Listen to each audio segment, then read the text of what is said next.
ए माया, बता तो जरा, मेरे पाप क्या इतने बड़े हो गए हैं कि भगवान मुझे बेटा नहीं दे रहा?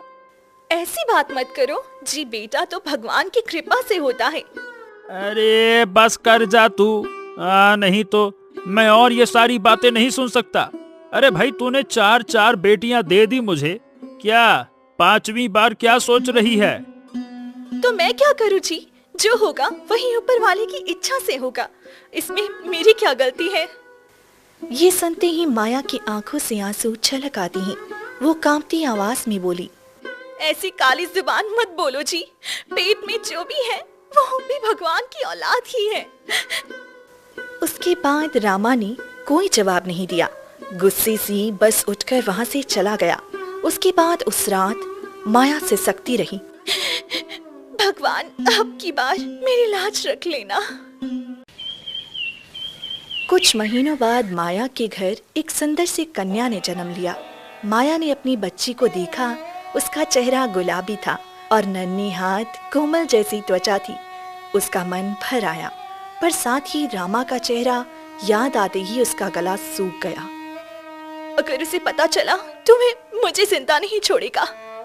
उसके बाद उसने चारों तरफ देखा, कोई नहीं दिखा और धीरे से उठी और पीछे के रास्ते से बाहर निकल गई। रात का अंधेरा था, आसमान में बादल गरज रही थी और वो चलते चलते एक नदी के किनारे पहुंच गई और उसने एक मिट्टी का बड़ा बर्तन उठाया और बच्ची को पकड़े हुए बोली, मेरी रानी, तू मेरी जान है, तुझे बचा नहीं सकती, लेकिन तेरा जीवन भगवान के भरोसे छोड़ती हूँ। उसके बाद उसने बच्चे को बर्तन में रखा और धीरे धीरे नदी में बहाव दिया। बर्तन लहरों पर झूमता हुआ आगे बढ़ गया। माया जमीन पर बैठकर फूट फूट कर रोने लगी, भगवान मेरी बेटी की रक्षा करना। तभी अगले दिन नदी के पार मोहन नाम का धोबी कपड़े धो रहा था और मन ही मन गुनगुना रहा था, ना ना ना ना ना ना ना ना, सोना चांदी क्या करोगे, प्यार ही है मेरा सोने जैसा। सोना चांदी क्या करोगे, प्यार ही है मेरा सोने जैसा। अचानक उसकी नजर उस बहती हुई घड़ी पर पड़ी और मोहन चौंकता हुआ बोला, अरे ये क्या है? क्या ये कोई घड़ा है क्या? मोहन तैरता हुआ बर्तन के पास पहुंचा। अरे ये तो छोटी सी बच्ची है। हे राम, इतनी नन्ही सी जान, अरे बाप रे। इतना कहते ही तभी ऊपर से पंखों की तेज आवाज आई। उसके बाद ऊपर से एक मादा काली कोयल उतरी और एक झटके में उस बच्चे को पंजों में दबोच कर उड़ गई। इतना कहते ही वो दौड़ता हुआ किनारे तक पहुंचा, पर तब तक काली कोयल आसमान में ओझल हो चुकी थी। कोयल उड़ती हुई दूर तक ऊंचे पीपल के पेड़ पर बैठ गई और उसके बाद वो बच्ची को अपने घोंसले में रखकर उसे देखते हुए बोली, कितनी कोमल और मासूम बच्ची है। उसके बाद उसके दिल में अजीब सी ममता जाग उठी। नहीं, मैं इसे नहीं खा सकती। अब ये मेरी बेटी होगी और अब तू मेरी बिटिया है, मेरी लाडो। मैं तुझे पालूंगी, तुझे सब खिलाऊंगी। उस दिन से जब भी कोयल कहीं अच्छा खाना देखती, वो झपट कर ले आती और अपनी नन्ही बेटी को खिलाती। पीपल के पेड़ के नीचे से हवा बहती और हर शाम चील की मीठी आवाज सुनाई देती। कोयल की बेटी अब धीरे धीरे बड़ी होने लगी थी। दिन का उजाला होते ही पीपल के पेड़ की डालियों के बीच उसकी खिलखिलाहट गूंजती और माँ कोयल आसमान में ऊंची उड़ान भरती हुई हर दिन अपनी बेटी के लिए कुछ ना कुछ सुंदर चीज ले आती। कभी किसी घर से धूप में सूखते हुए कपड़े, तो कभी किसी के आंगन से रंग बिरंगी चूड़ियां, कंघी या शीशा। ले बेटी, आज तेरे लिए ये लाल दुपट्टा लाई हूँ, देख कितना सुंदर है ना। अरे माँ, इतना अच्छा है, पर लोग क्या कहेंगे उनके कपड़े? अरे लोगों के पास बहुत है, मेरी लाडो तू पहन ले, तू तो मेरी राजकुमारी है। 13 साल बाद कोयल की बेटी सचमुच एक खूबसूरत युवती बन गई। उसकी आंखों में चमक थी, बाल लंबी और घनी थी और चेहरा मानो चांद का टुकड़ा। एक शाम जब सूरज ढल रहा था और आसमान के रंग सुनहरे हो गए, तब कोयल पेड़ की ऊपरी डाली पर बैठी हुई बोली, बेटी, तू अब बड़ी हो गई है। मैं रोज खाने की तलाश में दूर जाती हूँ। मुझे डर लगता है कहीं तुझे कोई नुकसान न पहुँचा दे। माँ, तू क्यों डरती है? मैं तो तेरे पेड़ पर सुरक्षित हूँ। फिर भी लाडो, ये दुनिया बहुत बड़ी है और अजीब है। अगर कभी तुझे डर लगे या कोई मुसीबत आए तो ये गीत गा देना। आतर पात लरे की सरे, कोयली आई मोरागते परे।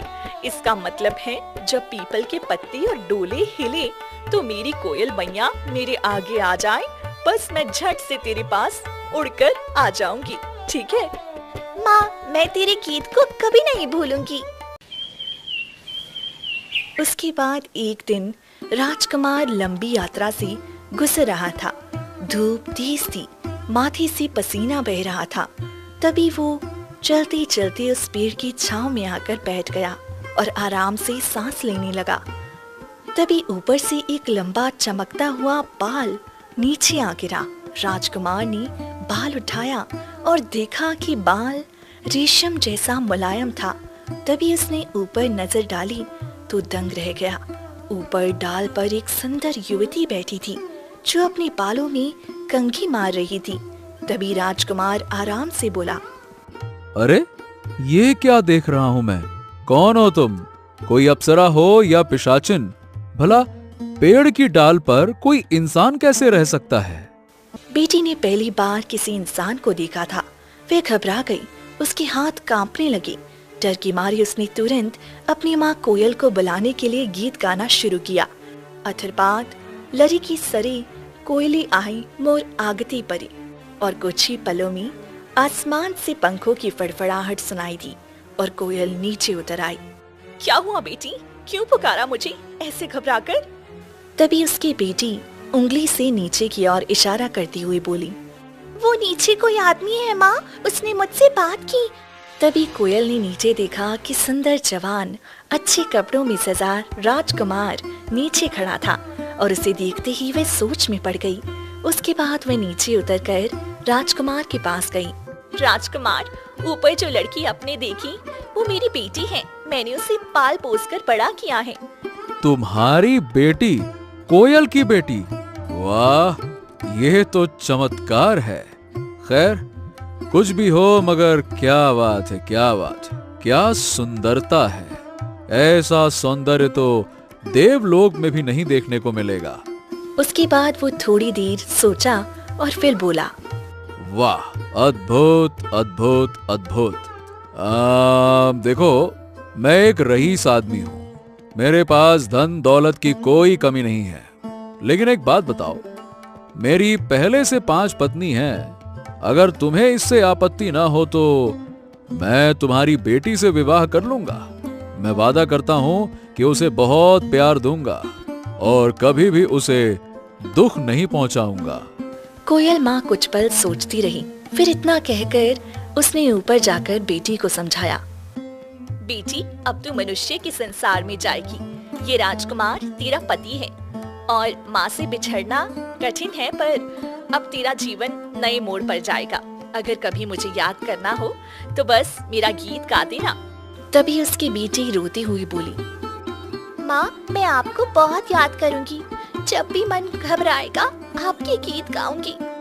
उसके बाद कोयल ने बेटी का हाथ पकड़ा, राजकुमार के हाथ में सौंप दिया और तभी राजकुमार ने वचन दिया, मैं इन्हें अपनी रानी की तरह रखूंगा।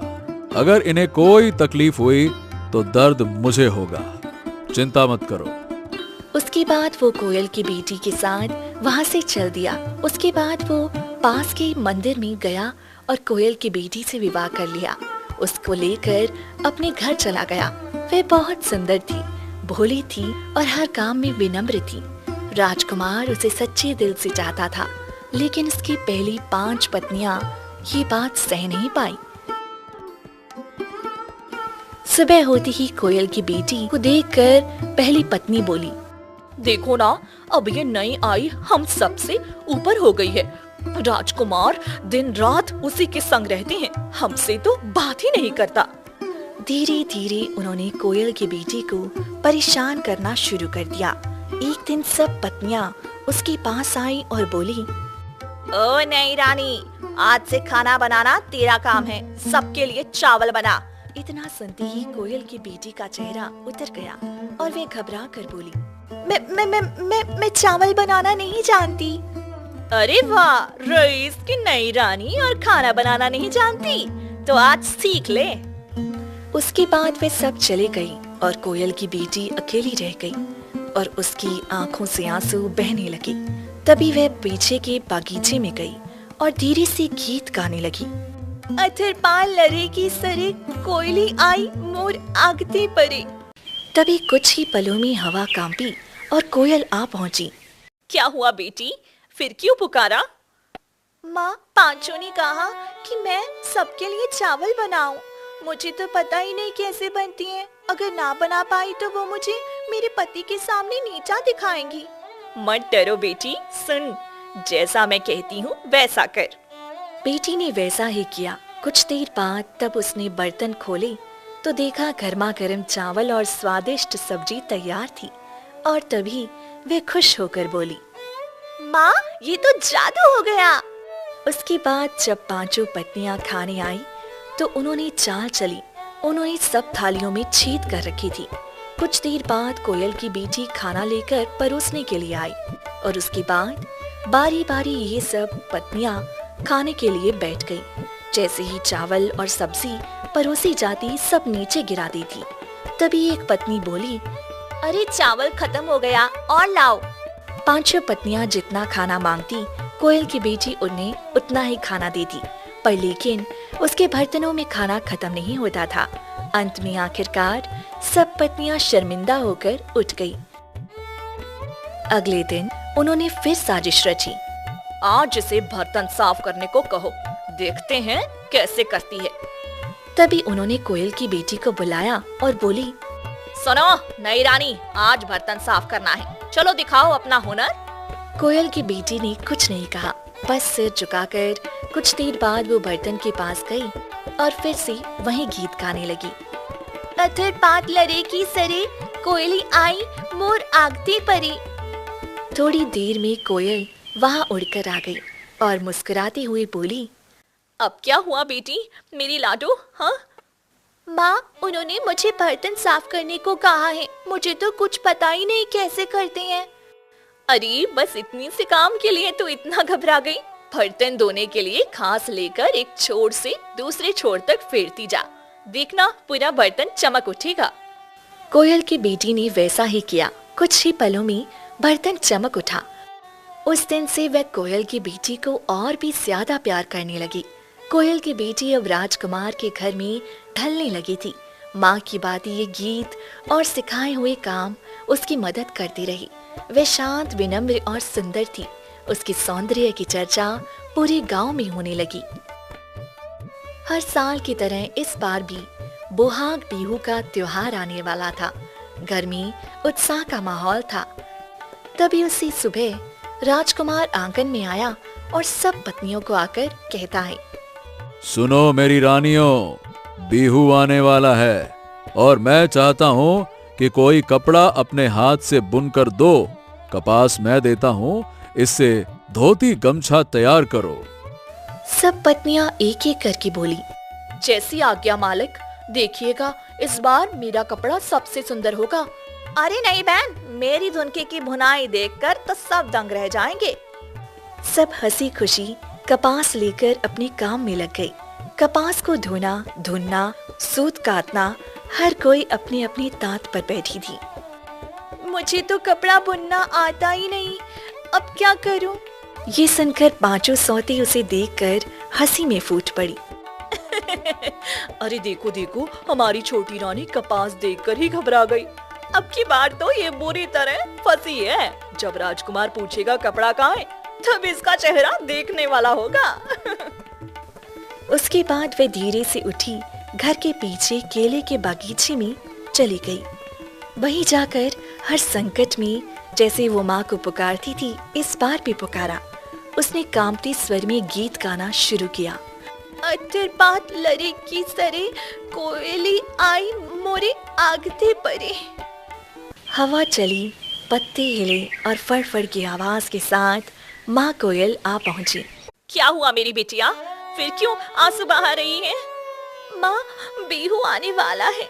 अब मेरी पति ने सब पत्नियों को कपास दी है और कहा है अपने हाथों से कपड़ा बुनो। मुझे तो कपास छूना तक नहीं आता है, मैं क्या करूं? रे मेरी लाडो, तू क्यों डरती है? जब तक मैं जिंदा हूँ तुझे कुछ नहीं होने दूंगी। अब ध्यान से सुन, 4 बांस के लंबे टुकड़े ले, उनमें थोड़ी थोड़ी कपास भर दे और मुंह बंद कर दे। बिहू के दिन जब तेरा पति कपड़े मांगे तो उन्हीं चुंगों को दे देना। माँ, बस इतना ही? हाँ बेटी, बस इतना ही। तू चिंता ना कर, बाकी काम किस्मत करेगी। इतना कहकर कोयल माँ उड़ गई। बेटी ने वैसा ही किया। 4 बांस के चुंगे तैयार किए और शांत मन से बैठ गई। बिहू का दिन आ पहुंचा।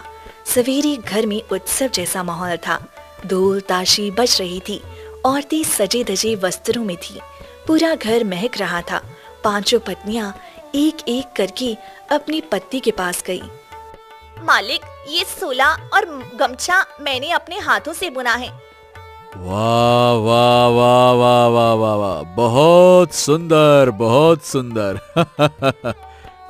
सूर्या, मैंने तैयार किया है, देखिए कितनी महीन बुनाई है। शाबाश, बहुत अच्छा, बहुत अच्छा। उसके बाद 5 पत्नियों ने सुंदर कपड़े भेंट किए और पति के प्रेम के साथ आशीर्वाद को पाया।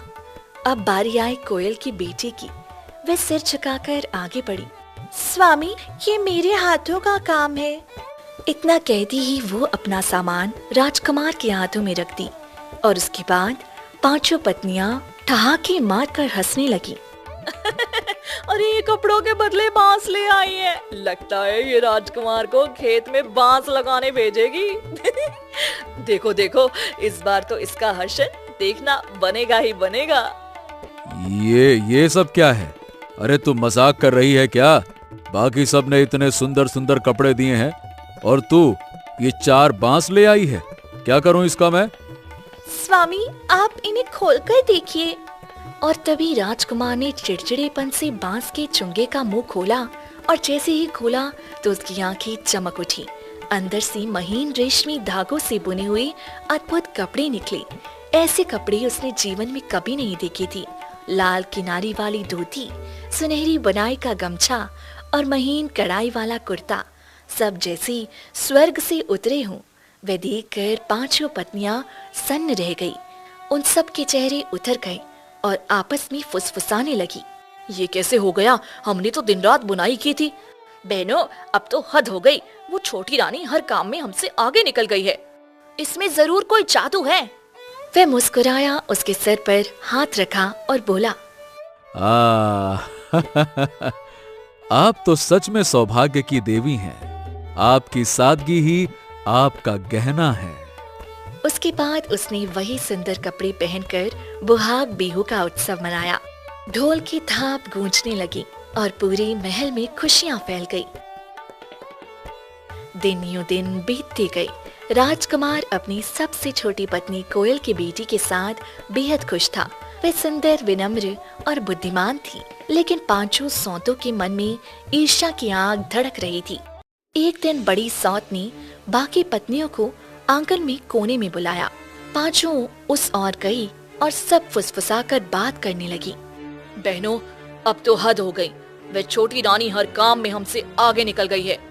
हाँ, अब तो राजकुमार भी उससे इतना ज्यादा प्यार करते हैं, इर्द गिर्द ही घूमते रहते हैं उसके, मानो हम हैं ही नहीं। तुमने देखा ना, जब उसे कुछ भी नहीं आता कोई ना कोई चमत्कार हो जाता है। वो बात बनाती है तो अच्छी बात बन जाते हैं, कपड़ा बुनती है तो अच्छा कपड़ा बुना जाता है।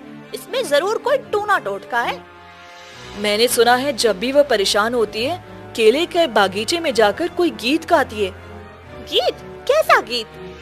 वही तो राज है। कहते हैं उस गीत से एक काली कोयल आ जाती है और उसे सब कुछ सिखा जाती है।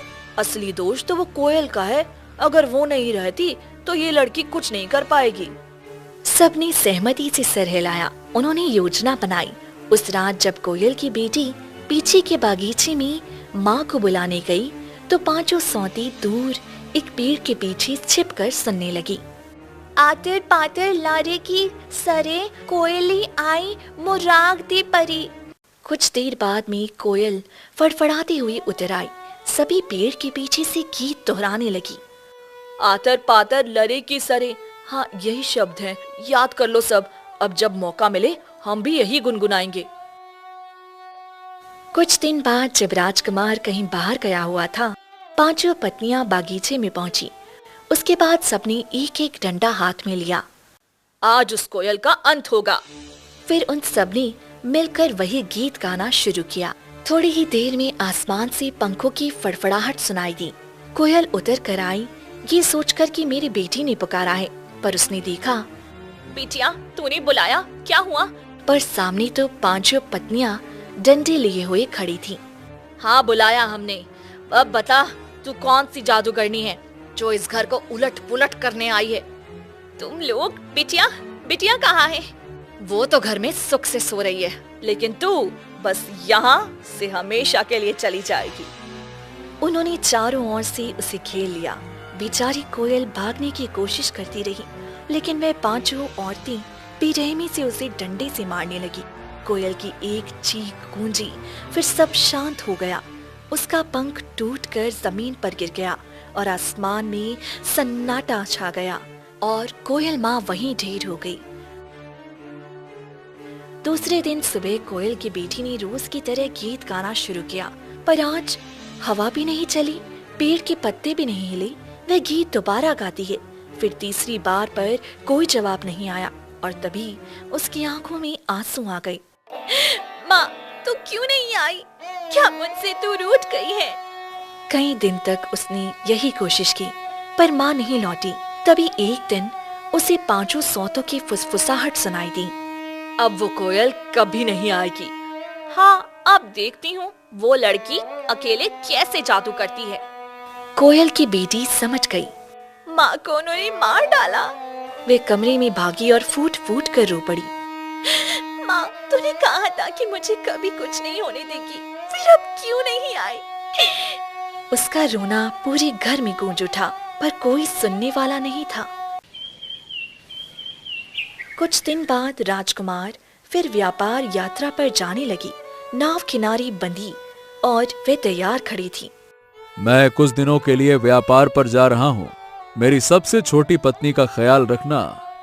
आप चिंता ना करें मालिक, हम सब उसका ध्यान रखेंगे।